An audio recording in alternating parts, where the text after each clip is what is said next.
दोस्तों, हम सभी के जीवन में एक समय ऐसा जरूर आता है जब हम बहुत परेशान और दुखी होते हैं और हमारे इन्हीं दुखों में से हमारे दुख का एक बहुत बड़ा कारण होता है गरीबी या यूं कहें कि धन का अभाव। इसी धन के अभाव के कारण हमारे जीवन में अन्य समस्याएं भी जन्म ले लेती हैं और यही समस्याएं हमारे दुख का कारण बनती हैं। इन्हीं दुखों को सहते सहते एक दिन अनायास ही हमारे मन में प्रश्न उठता है कि आखिर मैं ही क्यों, मेरे साथ ही यह सब क्यों होता है। मैंने तो कभी किसी का बुरा नहीं किया, फिर मुझे ये सब क्यों झेलना पड़ रहा है। दोस्तों, गौतम बुद्ध की इस कहानी में हम ऐसे ही कुछ प्रश्नों के उत्तर जानेंगे, तो चलिए कहानी शुरू करते हैं। गौतम बुद्ध और उनके शिष्य नगर नगर गांव गांव घूमकर अपने ज्ञान का प्रचार प्रसार करते रहते थे। इसीलिए गौतम बुद्ध और उनके शिष्य एक गांव में प्रवचन देने के लिए जा रहे थे। काफी लंबा सफर तय करने के बाद बुद्ध और उनके शिष्य थोड़ा आराम कर रहे थे, परंतु लोग अपनी समस्याओं का हल मांगने उनके पास पहुंचते रहते थे। ऐसे में वे जहां भी रुकते वहां लोग लंबी कतारों में जमा हो जाते और उनको अपनी समस्याएं बताते तथा बुद्ध उनका समाधान भी करते। जिस गांव में बुद्ध आराम कर रहे थे उसी गांव में एक सड़क के थोड़ा किनारे पर एक भिखारी बैठा करता था। वह रोज यह देखता कि लोग अपना दुख दर्द और अपनी गंभीर से गंभीर समस्या लेकर आते हैं और बुद्ध को बताते हैं। बुद्ध उनकी समस्याओं को सुनते हैं और उनका समाधान करते हैं। और जब लोग वहां से जाते हैं तो उनका चेहरा बेहद खिलखिला रहा होता है। वे बहुत खुश दिखाई देते हैं, बहुत मुस्कुरा रहे होते हैं।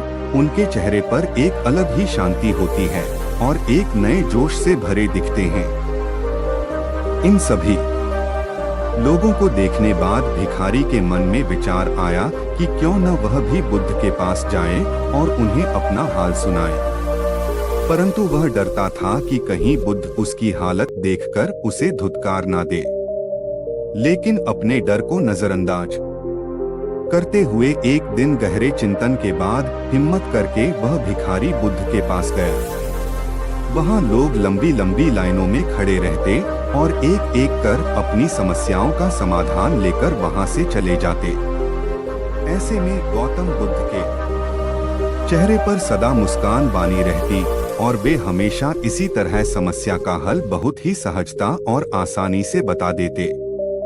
भिखारी भी जब उनके पास पहुंचा तो उन्हें प्रणाम करते हुए बोला, हे भगवान, इस जगह पर सभी लोग खुश समृद्ध हैं, सभी अपना जीवन खुशी से जी रहे हैं, पर मैंने ऐसा क्या किया है जो मेरे जीवन में कोई खुशी नहीं है। आखिर मेरे ही साथ ऐसा क्यों होता है।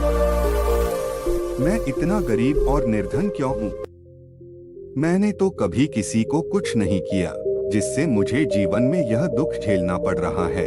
उसकी पूरी बात सुनने के बाद बुद्ध बोले, तुम गरीब इसीलिए हो क्योंकि तुमने सिर्फ मांगा है, कभी किसी को कुछ दिया नहीं है, इसीलिए तुम्हारे साथ ऐसा होता है। यही कारण है जिस वजह से तुम हमेशा दुखी रहते हो। जब तक तुम्हारे मन में देने का भाव नहीं होगा तुम्हें खुशी नहीं मिल सकती। वहां बैठे सभी लोग बुद्ध की ये बातें सुन रहे थे।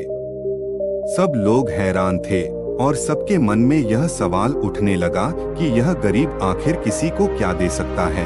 यहाँ तक कि उस भिखारी के मन में भी यही बात चल रही होती है कि आखिर वह किसी को क्या दे सकता है। लेकिन अपने मन को शांत करते हुए भिखारी बुद्ध से कहता है, भगवान, मैं तो खुद ही भीख मांगकर गुजारा करता हूँ, भला मैं किसी को क्या दे सकता हूँ। मेरे पास तो देने के लिए कुछ भी नहीं है। भगवान बुद्ध थोड़ी देर चुप रहे, फिर चुप्पी तोड़कर बोले, तुम्हारे पास देने के लिए बहुत कुछ है।